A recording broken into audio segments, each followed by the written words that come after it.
네, 합수부가 어제 한수원 원전 해킹 배후가 북한이라고 지목한 가운데 비밀에 쌓인 북한 해커들에게도 관심이 모아지고 있습니다. 북한의 전문 해커들은 어떻게 키워지는 걸까요? 또 최근 외교적으로 문제가 되고 있는 고고도 미사일 방어 체계 사드에 대한 이야기도 함께 나눠보겠습니다.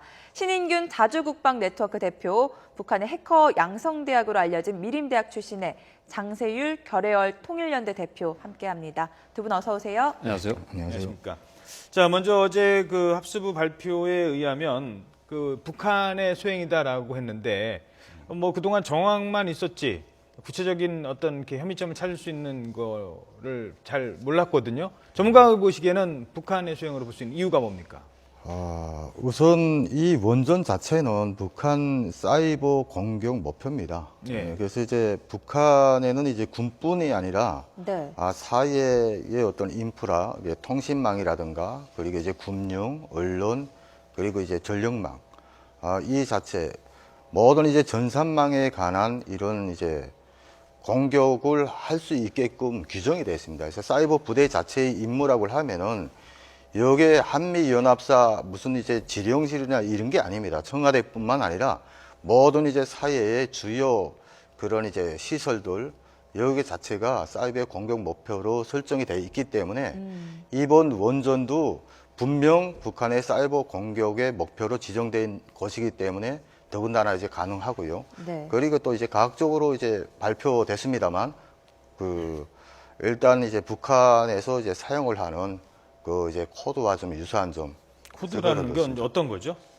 이거 IP 이전에 이제 우리 대한민국에서 이제 북한의 해커들로부터 많이 이제 공격을 받았는데 일단 그 중국 심양에서 접촉을 한 그런 이제 기록들 그리고 예전에 우리 금융망이라든가 이런 이제 인프라 시설에 해킹을 했던 그런 이제 북한의 그런 이제 코드와 이제 유사한 저기 킴스키라고 돼 있는데요. 예, 킴스키 그렇죠. 저게 뭐 어떤 거죠? 저거는 일정 그거는 규정하기 탓입니다. 자기 자체가 예. 그 이름을 규정을 해서 하는 건데요. 김스키라고 하면은 이제 북한에서 기본 이제 김을 많이 쓰거든요. 그래서 중국 자체에는 김씨가 이제 고정성어는 아닙니다. 그래서 이제 한국이나 이제 우리 북한 쪽에 결국은 이제 김씨를 많이 쓰는데요.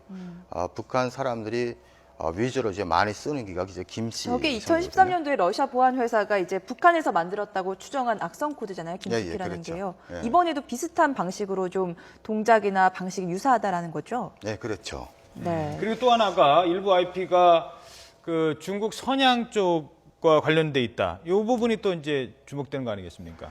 예, 북한 자체는 이제 아시다시피 북한 내부에서도 가능을 하지만 이제 중국 쪽에서 도메인을 일정 할당 받아서 북한 내부의 특수기관이라든가 그런 이제 교육 단위에서 일단 인터넷에 접속이 가능은 합니다. 네. 하지만 이 북한의 사이버전은 일단 비밀전쟁이라는 이런 비명하에 외부에 나가서 알려지지 않은 그런 이제 군거지를 신설을 하고 그쪽에서 자기의 공격 목표에 대한 작업을 수행을 하게끔 되어 있습니다.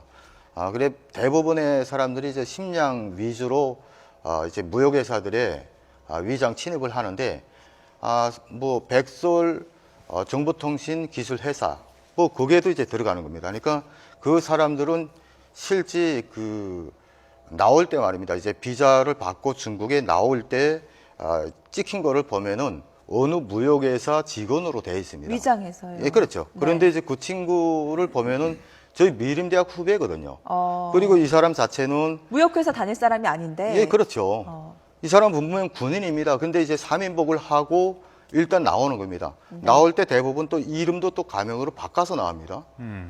아니 분명 같이 공부한 사람이고 이 사람은 이제 121, 그러니까 정찰청국의 기술정찰국이라고 전문 이제 사이버 인력인데 왜서 이런 사회 그 일반 이런 무역회사에 들어왔지?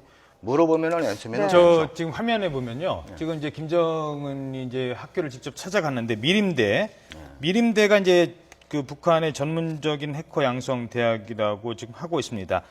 사실 해커는 북한이 꽤 오래전부터 집중적으로 양성해온 국가 차원의 군사 전력이라고 저희들이 알고 있는데 사진 좀 설명을 좀 해주시죠.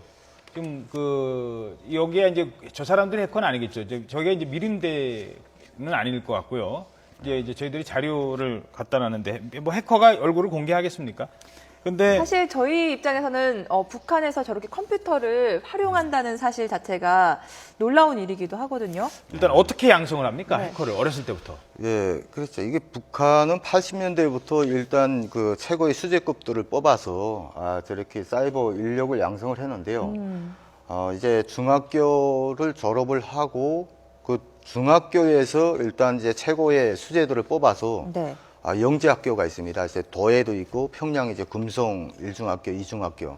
여기가 전국적인 수재들이 모인 그런 영재 학교라고 보시면 됩니다. 금성 1, 2중학교. 그렇죠. 예. 그리고 이제 도 단위에 한 개씩 지금 이런 이제 영재 교육 단위가 있고요. 그리고 군사 일군 군사 지휘관부 양성 기지로 해서 전문대가 있습니다. 군사 전문대. 그래서 이제 중학교를 졸업을 하고 군사 전문대 내지는 영재 학교에 간 사람들 중에서 그 사람들을 이제 거기에서 이제 최우수생들을 뽑아서 예. 동해지구, 서해지구, 중부지구 이렇게 갈라서 시험을 그러면 칩니다. 어렸을 때 중학교 때부터 해킹을 배우는 거예요? 이 사람들은 아니 컴퓨터 전반적인 것 배우겠지만 해킹과 관련된 것도 중학교 때부터 배워요? 아니죠. 해킹을 배우는 게 아니라 그때 중학교 그 시절에는 컴퓨터에 대한 그리고 이제 프로그램 작성에 대한 이제 기술 기초 그것만 교육을 배우고. 끝내고요. 예. 네. 언제부터 해킹이라는 걸 배웁니까? 그거는 이제 미림대학에 들어가서 과가 있습니다. 그 어. 전문 과가 5개인데요. 그래서 이제 워게임. 저는 이제 워게임 담당인데요. 그러니까 예. 거기서는 GD 전쟁 자동화조라고 게임인가요? 하는데요. 그렇죠. 네. 그러니까 아군과 적군 사이에 어. 전쟁 시뮬레이션 프로그램이라고 보시면 됩니다. 네. 예, 그리고 거기에 이제 프로그램조가 있는데 그 프로그램조에서는 전문적인 적군의 전산 시스템 그리고 거기에 응용 프로그램 거기에 대한 어떤 이제 공격 이런 해킹 프로그램 그거를 전문으로 배우는 그럼 거죠. 미림대학에서 또 더 해킹이나 이런 분야에서 두각을 드러낸 인재들은 이제 정찰총국으로 가는 거죠? 그렇죠. 거기에서 가장 최고의 그 희망이 그때 저희가 있을 때는 총참모부 직속 110 연구소라고 했습니다. 일단은 지금은 4.14 연락소하고 이제 통합이 돼서 정찰총국, 기술총국으로 갔는데 거기 이제 121구 우리가 일명 말하는 그건데요.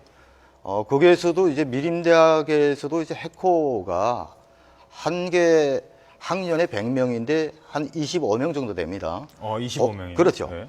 해커조가 그렇게 졸업을 하는 중에서도 선발이 돼서 거기에서 그래서 한 30% 정도가 그 들어갈 수 있는 그 정도의 어떤 최정예의 부대인 거죠. 이렇게 정찰총국에 배치가 되고 해커로 양성이 되면요.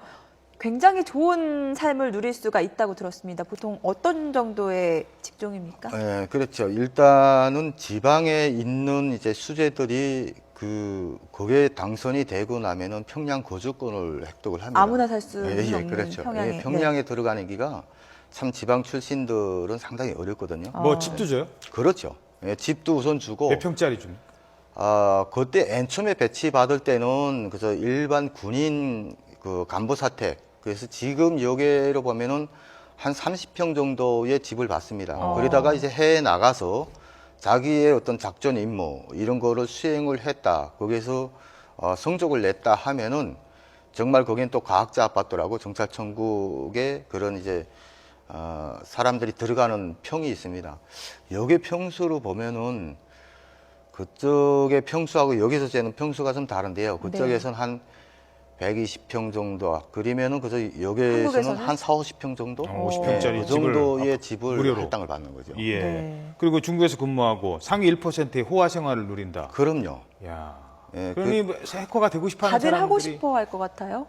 그래서 경쟁력이 대단한 거죠. 그리고 일단 해외에 다니는 이제 그 자체도 이제 그렇고요. 그리고 또 이제 국가적인 배려가 상당히 큰 거죠. 인터넷을 네. 접속을 할 수 있고. 예, 알겠습니다. 일단 거기까지만 듣도록 하고요. 네. 우리의 지금 쭉 들으셨는데요. 함께 북한과 우리의 어떤 이 사이버전 능력 이건 어떻게 비교될 수 있을까요? 북한이 우수하죠. 아. 왜냐하면 북한은 저렇게 정부에서 정책적으로 밀어주는 나라고 예. 우리는 그것을 정부에서 억제하고 있고 사회가 억제하고 있지 않습니까? 예. 어떻게 억제하고 있냐면은 이를테면 이제 북한은 1990년대부터 저렇게 121 그때는 소였고 지금 이제 국으로 더 확대됐는데 120일을 만들어서 계속 인재를 발굴했고 이를테면 한 중학생쯤 돼서 예. 우리나라도 지금 PC방에 가면 얼마나 잘하는 친구들 많습니까? 그럼요. 예. 그런데 자기 부모들이 그거 하지 말라고 결국 다른 걸 시켜요. 그런데 북한 같은 경우는 얘는 잘하구나 시키자. 재능을 보고 재능을 보고 어렸을 뽑을 수가 있지 때부터. 않습니까? 우리나라는 공부 잘하면 천부지고 의대를 가죠. 근데 북한은 공부 잘하니까 너는 이걸 잘하니까 해커를 이거 해. 해라. 너는 이걸 잘하니까 기계를 만져. 그렇죠. 이렇게 할 수 있는 시스템이기 때문에 일단 자질이 우리보다 나을 확률이 크다. 신분 상승에 그렇죠. 어떤 도구가 될 수 있다. 그리고 두 번째는 우리는 이제 군에서 늦게 출발했습니다. 2000한 7년, 8년 정도에 사이버 사령부가 만들어져서 그때 한 150명으로 출발해서 지금 한 500명이 됐는데요. 예. 그 500명 중에 대부분 도 행정이고 실제 사이버 역할을 하는 어떤 그 사이버 임무를 가진 사람은 뭐 네. 아주 적습니다. 아. 그런데 그 사이버 사령부마저도 지난 대선 때 어떤 시위에 휘말려 가지고 지금 커 성장하는 것이 완전히 지금 억제돼 버렸죠. 또 그러면 군의 사이버 사령부는 군만 관장을 합니다. 아하. 뭐 사회 거도 좀 보지만 주로 대부분 군의 어떤 그 기밀을 보호하고 하는 것을 주로 하죠. 그러면은 사회 전반에 걸쳐서 예를 들어서 우리 방송국도 막아줘야 되고 하는 얼마나 많습니까? 우리 사회 전반에 막아야 될 게. 그걸 국정원에서 합니다. 그런데 국정원에서 지금 서울 강남의 모처에 이제 이게 있습니다. 그런데 그 인원을 밝히기가 북한이 뭐 알겠지만 정말 공개적으로 밝히기 너무 적은 인원이 우리 사회 이 천만에 대한 어떤 그 사이버 방어를 수행을 하고 있어요. 게다가, 그러니까 예. 국정원 뭐 댓글 사건이다 이래가지고 우리는 국정원을 자꾸 어떤 그 물론 국정원이 그동안 잘못한 어떤 그 후과를 치르고 있는 것이지만 국정원에 대해서 이제 국정원이 똑바로 한다면 더 키워줘서 저렇게 북한하고 맞설 수 있는 세력을 만들어줘야죠. 게다가 우리는 잃을 게 많은데 북한은 잃을 게 없어요. 잃을 게 없죠. 예, 우리는 뭐 우리는 컴퓨터만 인터넷 먹통되면 다운되면 정말 뭐 큰일 나거든요. 방송도 못 합니다. 네. 그 YTN 재작년에 당했지 않습니까? 예. 다 손으로 다 해가지고 예. 다 하는 거 제가 옆에서 직접 봤는데 예. 그렇듯이 이를테면 우리 서울의 지하철이 어느 지하철역에 지하철이 지금 정찰내 있어요. 손님을 태우느라고. 근데 뒤에서 오는 지하철의 출퇴근 시간 얼마나 자주 자동 옵니까? 제어가 안 되면. 이 지하철의 모니터에는 앞에 지하철이 없다라고 인식을 하게끔 만들어서 바로 그냥 들어오게끔 하면 어떻게 돼요? 그런 식으로 아찔하네요. 네. 엄청난 재앙을 초래할 수 있는 게 바로 우리나라입니다. 네, 이런 가운데 오늘 국가보안전시회 홈페이지가 먹통이 됐습니다. 정부가 주최하던 전시회고요. 또 하필 보안 관련 전시회 홈페이지라 더 부끄러운 일인데 이것도 북한 소행이라고 보는 사람들이 있던데 어떻게 보십니까, 정 이게 대표님께서? 충분하죠. 지금 뭐 원전에 대한 이제 해킹은 네. 뭐 북한에서도 지금 반발을 하고 있지 않습니까? 이게 사이버의 위력이라는 게 그래서 위력을 한 겁니다. 일단 하고도 아니라고 이제 뻗댈 수 있는 이제 이 자체의 확증이 위력이 있는 거죠. 없다면요. 예, 그렇죠. 네. 그래서 이번에 그 자체 보안 지금 행사 자체도 북한에서 이제 또 하고 또 이제 다시 북한의 소행일 것이다 하면은 또 북한은 또 반발할 수 있는 그런 이제 빌미를 계속 가지는 거죠. 예, 그래서 뭐 좀- 소니 영화사 마찬가지였고요. 그렇죠. 예. 그래서 이게 사이버 자체가 이제 앞서 저 대표님도 얘기를 하셨지만은 진짜 이 북한의 어떤 방어적인 태세이기보다는 이제 우리도 80년대 북한은 시작을 했지만 우리도 이제는 체계적으로 좀 조직적으로 좀 정교하게 이제 양성을 해서 대응을 할 필요가 있지 않나 이런 생각을 합니다. 네. 예, 알겠습니다. 자, 그러면은 얘기를 조금 바꿔서요. 최근에 논란이 되고 있는 사드 얘기를 좀 해보도록 하겠습니다. 먼저 사드가 뭡니까? 쉽게 좀 설명을 해주시죠. 저는 아까 제가 여기 앉기 전에 보도가 나왔지 않습니까? 중국의 뭐 정치 전문가라는 분이 사드를 공격용으로 쓸 수 있다. 네. 도대체 그 사람은 무슨 전문가인지 저는 이해가 안 돼요. 저는 공개적으로 그분들하고 좀 토론 좀 했으면 좋겠습니다. 예. 사드는 예. 미사일 한 발에 120억 원입니다. 네. 근데 사드의 탄두 중량이 9kg이에요. 9kg이라고 하면 우리 K9 자주포보다도 위력이 더 적습니다. 예. K9 자주포 포탄 한 발에 30만에서 50만 원 정도 합니다. 120억 원짜리 쏴가지고 한 200km 날려가지고 K9 포탄보다 30만 원짜리보다 더 적은 위력밖에 안 되는 그걸 그렇게 쓰겠습니까? 어허. 또 쓴다 한들 그게 중국에게 무슨 국가적인 어떤 이게 200km 날아가봐야 중국과 가지도 않고 그게 또 무슨 위해가 되겠습니까? 방어용 무기인 거죠. 공격용으로 쓸 수 없는 오직 사드라는 것은 하늘에 예. 떠 있는 전투기 예. 또는 미사일 어허. 이런 것들을 요격하는 그런 요격용 미사일인데 어. 그 중에서도 이 미사일 한 발 120억 원이고 예. 반드시 하나의 목표에 두 발을 쏘게 돼 있으니까 240억 원을 쏘는 겁니다. 하나의 목표에. 한 번 쏠 때 두 발. 그러면은 최소한 240억 원보다 비싼 걸 맞춰야 될 거 아니겠습니까? 그렇죠. 순항 미사일, 우리 알고 있는 토마호크 순항 미사일 이런 거 한 발에 20억 원이에요. 20억 원짜리를 240억 원 맞추면은 전쟁 길게 하면 나라 망하죠. 그래서 240억 원보다 더 비싼 걸 맞춰야 돼요. 그게 바로 핵 미사일입니다. 노동 미사일 한 발에 $10,000,000거든요. 예. $10,000,000에다가 핵을 탑재하면 이거는 뭐 어마어마하게 비싼 미사일이 되죠. 그걸 맞추는 탄도 미사일을 영역하는 미사일이지 이걸 가지고 뭐 공격용으로 쓴다? 있을 수 없는 일이고 그런 기술적으로 그게 가능하지도 않습니다. 그걸 중국의 정치학자들이 그걸 괜히. 이제 어떤 거 호도하기 위해서 예. 그렇게 거짓말을 하고 있는 것 같아요. 이 고성능 레이더가 탑재돼서 더 중국이 민감하게 반응하고 있는 것 같은데요. 네. 그 고성능 레이더 때문에 중국이 민감하게 반응한 건 맞습니다. 네. 맞는데 자, 제가 뭐 보여드리려고 일부러 뭐 이건 레이더는 아니고 전화기입니다만 레이더가 이렇게 그냥 평평하게 생겼어요. 예전에 레이더처럼 이렇게 뱅글뱅글 돌아가는 게 아니에요. 자, 평평하게 생겨서 여기에서부터 60도 각도로 전파가 날아갑니다. 60도 각도로. 예. 그러면은 우리가 미국이 배치하려고 하는 이를테면 평택입니다. 예. 평택에서 60도 각도로 탐지를 해야 되는데 그러면 탐지를 어디서부터 해야 됩니까? 바로 북한의 함경북도 끝. 저쪽에 또 뭐 풍계리도 있고 하지 않습니까? 무수단도 예. 있고 하지 않습니까? 예, 예. 함경북도 끝에서부터 또 평안북도 끝, 동창리 있지 않습니까? 예. 이 미사일 북한 영역을 탐지를 해야 돼요. 그런데 중국의 대륙간 탄도미사일 기지들은 저기서부터 서남 쪽으로 한참 내륙에 있습니다. 서안 또는 그 로양 부근 그리고 깐수성 이런 데 있거든요. 그런 데를 비추려고 하면은 서남쪽으로 레이더를 완전히 방향을 아예 틀어야 됩니다. 그러면 북한을 보지를 못해요. 이게 옛날에 우리가 알던 레이더처럼 뱅글뱅글 돌아가는 게 아니고 그냥 고정이에요? 딱 세워놓고 정면만 보는 겁니다. 이걸 예. 방향을 틀려면 3주 걸립니다. 3주. 아. 엄청난 대공사를 해야 되죠. 예. 그런데 또 그러면은 중국이 그 북한 본다고 미사일 레이더를 세워놓고 그 우리만 비추면 어떡할 거냐라고 할 수 있지 않습니까? 네. 중국도 전자전 수집기 다 있기 때문에 전자전 정찰기 다 있기 때문에 이 레이더의 전파가 북한으로 가는지 중국으로 오는지 이미 당장에 다 합니다. 알 수 있다, 그렇기 때문에 미리. 그런 걱정은 안 해도 되는 게 중국의 입장인데 이것을 자꾸 뭐 위협적이다, 안보를 해친다, 뭐 이런 식으로 갖다 붙이는 것은 중국의 조금 억지 주장이다 이렇게 이제는 말씀드릴 수 기자의 있어요. 외교 문제가 비용이에요. 그렇습니다. 비용. 그게 이제 다 이제 반대하시는 분들의 얘기는 근데 이제 이 국방부가 미사일 방어하게 쓰는 비용이 8조 6천억 원이 되는데 이제 이거 사드까지 가면은 이제 어마어마한 얼마나 더 것 많아요? 아니냐 뭐 이런 얘기가 나오고 있는 거 아니겠습니까? 예산 부담을 네. 누가 하느냐는 거죠. 미국이 하죠. 미국이 해야 되는 거 아닙니까? 미국이 해야 되죠. 우리가 해주면 안 되죠. 예. 자, 저는 지금까지 사드 배치에 대해서 찬성을 하고 있는 사람입니다. 그런데 만약에 그 사드를 우리 돈으로 한다 그러면 그때부터는 다시 해야죠. 저는 입장 바꿔야 되죠. 왜냐?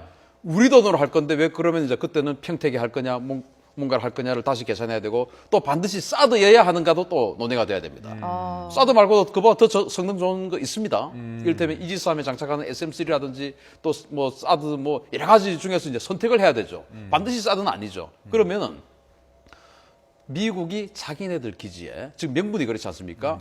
전 세계 어떠한 미군 기지도 25,000명의 미군이 단일 기지에 배치되어 있는 기지는 없어요. 그럼 이제 평택이 이제 앞으로 그렇게 될 거 아니겠습니까? 네. 거기다가 가족들까지 있으니까 최소 5만 명 이상의 미국 국민이 그 좁은 공간에 있는 데는 미국을 제외하고는 없는 거예요. 그거 지켜야 된다 이거죠. 그 북한이라는 어떤 그 예측 불가능한 그런 집단이 그렇죠. 핵미사일까지 가져버렸으니까 이거 지켜야 된다. 그 명분 아니겠습니까? 그렇죠. 그러면은 자기네들 국민을 지키는데 우리 돈으로 2조 원인데 그게 2조 원을 들여서 우리 돈으로 놔준다. 이거 말이 안 되는 것이죠. 그런데 자기네들 돈으로 자기네들 국민을 지키기 위해서 갖다 놓는데 그걸 가지고 우리도 좀 혜택을 보는 거 이거는 우리가 찬성을 하는 것이죠. 도입 비용이 최소 2조 원에서 최대 11조 원까지 든다고 하는데 사드 한 개 포대가 네. 미국은 모든 인프라가 다 갖춰져 있지 않습니까? 그래서 미국 자기네들 기지에 딱 갖다 놓는 데는 8천억 원. 그런데 우리 같은 경우에는 우리는 인프라가 없지 않습니까? 그러면 교육도 받아야 되고 뭐 수리, 정비 뭐 모든 시스템이 다 들어와야 돼요. 그러려면 한 2조 원 정도. 아이고. 그리고 이번에 이제 아랍에미레이트 연합이 사드를 구매를 했는데 거기는 한 3조 원 정도 비용이 들었어요. 거기는 옵션을 더 많이 논의가 해가지고. 이렇게 길어지는 건 결국 돈 문제 때문인가요? 아니죠. 이것은 지금 사회적으로 저는 우리 정부도 좀 선을 분명히 좀 그었으면 좋겠습니다. 네. 지금 어제 러셀 차관보가 저는 왜 저분이 저런 이야기를 할까라는 생각이 들었던 것이 사드는 한국 정부가 결정할 일이다 했어요. 그거 아니에요. 한국 정부와 협의할 일이지 한국 정부가 결정할 게 아니고 결정은 미국 정부가 하는 겁니다. 왜? 자기네들 기지를 지키겠다고 하는 것이기 그렇지. 때문에. 그러니까 우리 보고 돈 내라는 게 깔려 있는 거예요. 그래서 사드에 대해서 우리 정부가 그 비용을 부담을 하고 미 기지를 지키기 위한 비용을 부담한다. 이것은 있을 수 없는 해서도 저는 안 된다고 보고. 예. 단 미국이 자기네들 기지를 지키는 것은 그러면서 우리 수도권 서울, 경기, 인천, 충청, 남북도 다 혜택 봅니다. 그건 대찬성이다라고 할 수 있습니다. 예. 알겠습니다. 네, 오늘 시간 관계상 여기까지 듣도록 하겠습니다. 지금까지 신인균 대표 그리고 북한의 해커 양성가로 알려진 미림대학 출신 장세율 대표였습니다. 두 분 고맙습니다. 고맙습니다.